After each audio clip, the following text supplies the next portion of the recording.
still Friday the 7th of January 2022, and I'm continuing to read in BLISS Afterlife, a story I started in 2006, and I finished book 1 in 2017.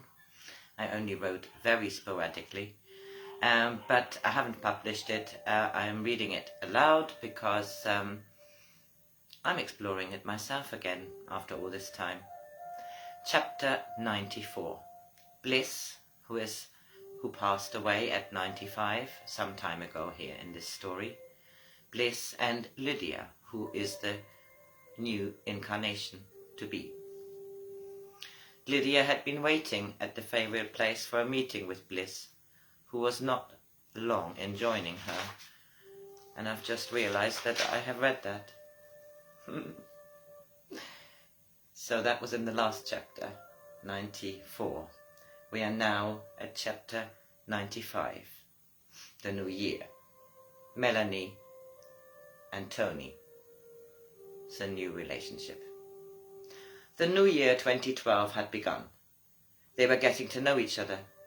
Since they had that fantastic New Year's Eve, they both enjoyed the comedy. They had both enjoyed the comedy, and both were delighted that they were together great on the dance floor.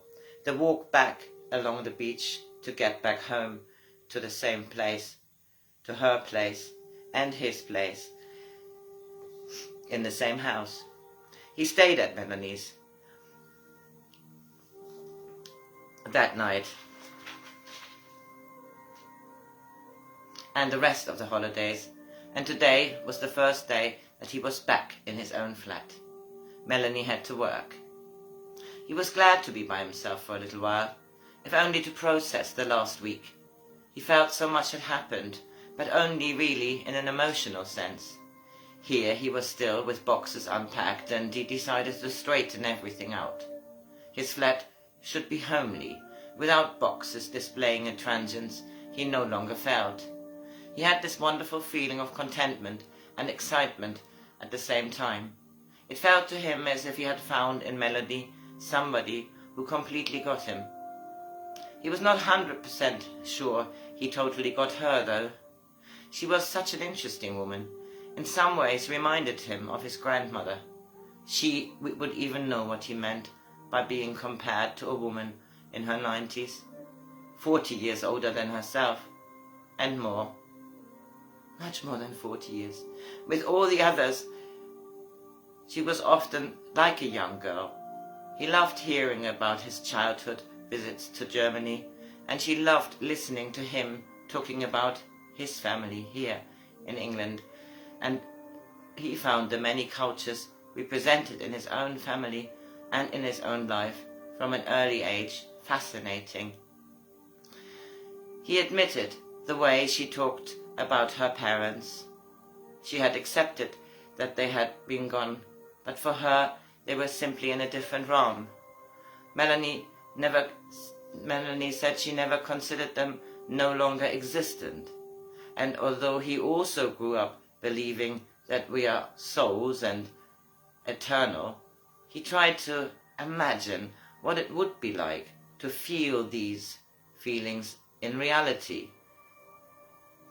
He looked forward to having them around, his parents, and that became so clear to him when she described how the accident was like a sword separating one life from another when her parents passed, and her knowing that only their physical bodies had died, but their larger consciousness was home, as she called it.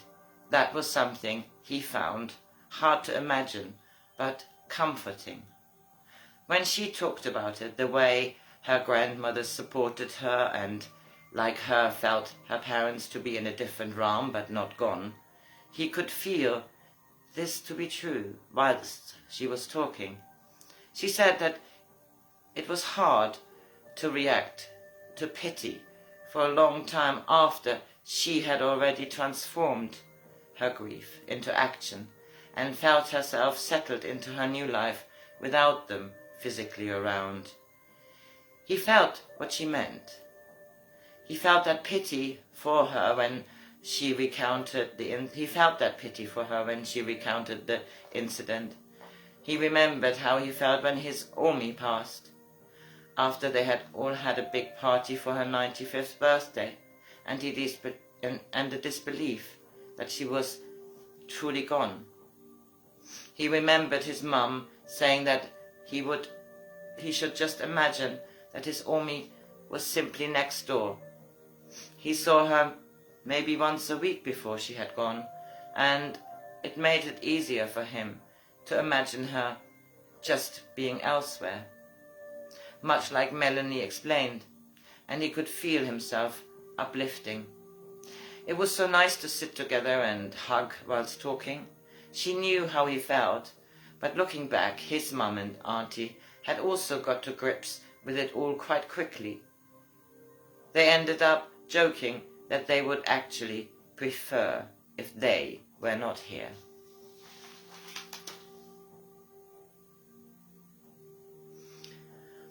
Faye and Ben. Life had returned to normal for most. Ben and Faye were staying at his mum's and had the house to themselves. Susan had a lot to do at the refuge. Anna's parents were due in a few days, and the new year will probably bring new refuge seekers. Already a week into 2012. They were having a lie-in. Faye was happy. She had more time here. She felt the baby move, which brought back the dream she had. I dreamt of our daughter. She looked at Ben with a smile, but a serious voice. So you decided it's a girl? Ben laughed. They had been asked if they wanted to know at the checkup Evelyn had organized, and had decided not to know. They wanted a surprise. Ben, honestly, I'm not joking. I saw her so clearly. Beautiful little girl. Not a baby, but a little girl. Lydia. She stopped. Lydia? What makes you say that? I know we've gone through an array of names for boys and girls, and Lydia never came up. Lydia. He tried it out. It seemed obvious to him that Faye was quite serious, and who was he to argue with her? The baby was growing inside her, and it didn't seem illogical to him that Faye would be able to guess better than anyone. Lydia, I like it. But come on, tell me more. He had learned to trust her. She often came out with things which had more to do with the way she felt than what she saw. He loved her sharp mind, and her intuition was something he had come across a lot in the last year since they met. Having conversations with Faye and her mum, he learned much. Often it reminded him of conversations with his grandmother, aunt and mum. His mum always being the one who would be the devil's advocate. Funny phrase, he thought. Well, I can't tell you much, but I was by the sea, and there was this little girl playing in the sand, alone. She had long, straight black hair, wore a little red dress with polka dots. Faye could clearly see her in her mind's eye. She looked up. Blue eyes, bright and smiley. Hello, Mum, she said. Faye shook her head. That was it. In fact, the certainty of the truth of this was already fading a little bit, and she was glad to talk about it. Wonderful. Hello, Lydia. We can't wait to meet you. Ben put his head on Faye's belly and patted it. Ben, are you making fun of me? Faye pulled his hair gently and turned his head to look into his eyes. Brown eyes, but a light brown, and lovely tanned skin, brown hair. No, honestly, Faye, when you were talking there just now, I could see her too. He looked into her beautiful almond-shaped dark eyes. Her black straight hair, and at the top, with a red ribbon, he could imagine his little girl. Did she have eyelids? Ben laughed, and so did Faye. The question of eyelids or not was an in-joke between them. They had also laughed on New Year's Eve. There had been quite a mix of cultures that evening. Dilly had been joking about the scale of black, like light black was good, too black was good for some, but to others only blue-black was black, but very light black was desirable for some, and not for others. Ben being very light brown to some and Mediterranean to others, Indian to Anna, his parentage mixed race, which got them laughing about the whole concept of race.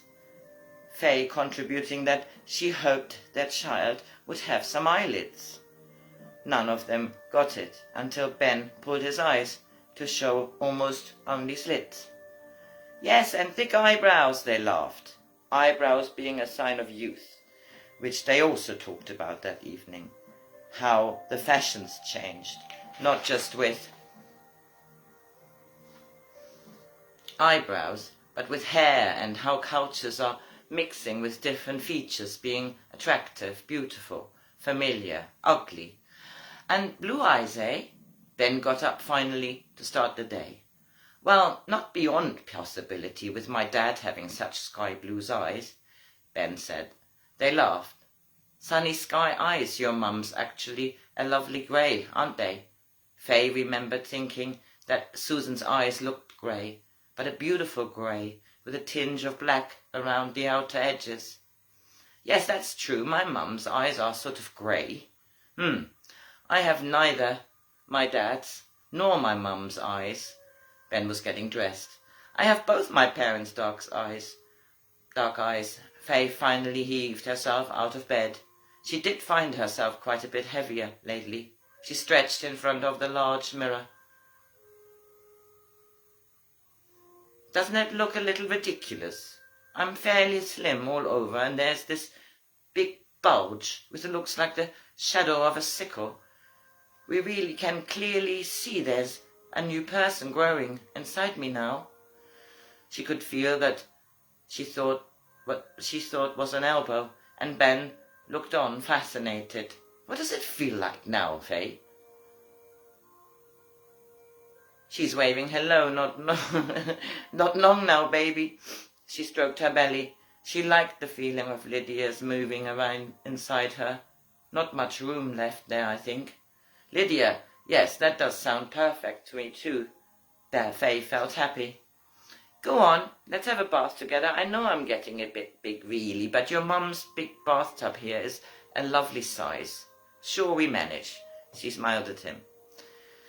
Always up for that. I go make a cup of tea and you run the bath. I want to talk about Lydia. Ben felt happy. He was glad too that they did not have to make the journey to China now.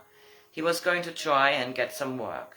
He had an idea of writing about the refuge and combine it with the general problem of funding for help for such places. He admired his mum to have carried this on for so long.